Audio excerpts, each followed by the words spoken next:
زلزلے کے معنی۔ زلزلے کا نام لیتے ہی ایک خوفناک منظر ہماری آنکھوں کے سامنے آ جاتا ہے۔ زلزلے کے نام میں ہی اس کا مطلب چھپا ہے۔ یہ زمین کا ایک طرح کا ہلنا ہے جس میں زمین بھی چیر جاتی ہے، جسے ہم زلزلہ کا نام دیتے ہیں۔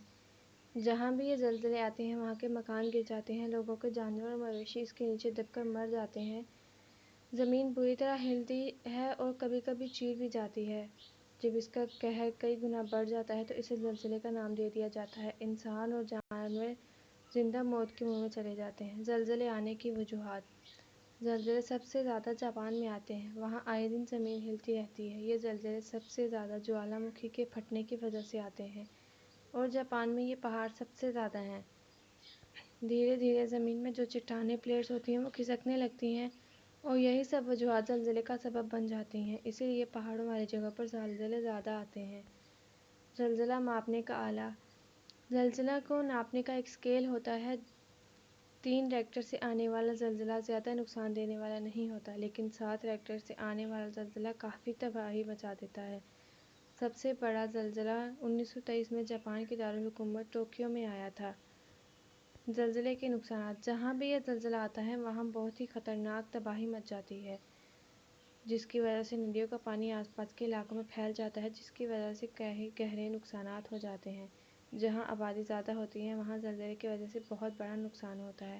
پہاڑی علاقوں میں زلزلے آنے کی وجہ سے مٹی کا کٹاؤ بھی ہو جاتا ہے، جسے لینڈ سلائڈز بھی کہتے ہیں، جس کی وجہ سے بہت زیادہ نقصان ہوتا ہے۔ زلزلے سے بچنے کے طریقے۔ زلزلے سے بچنا انسان کے ہاتھ میں نہیں ہے، یہ قدرت کا قہر ہے، لیکن کچھ ایسے اقدامات اٹھائے جا سکتے ہیں جن سے ان کے آنے کا پہلے کا پتہ چلایا جا سکتا ہے کہ زلزلہ آنے والا ہے، اور پھر ہم کئی حد تک اس سے بچ سکتے ہیں۔ ایسی قدرتی پریشانیاں جہاں عموماً آتی ہوں، ان لوگوں کو اس سے بچنے کے لیے اپنی ضرورت کی اہم ترین چیزیں ہمیشہ اپنے ساتھ رکھنی چاہیے، جیسے ریڈیو، ٹارچ، ماچس، موم بتی، ضروری دوائیاں وغیرہ۔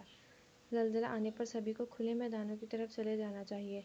زلزلے کے وقت آپ کو کوئی محفوظ جگہ نہ ملے تو گھر کے کسی کونے میں بیٹھ جانا چاہیے، اور بچوں کو بھی کسی ایسی محفوظ جگہ بٹھا دینا چاہیے جہاں انہیں بچایا جا سکے۔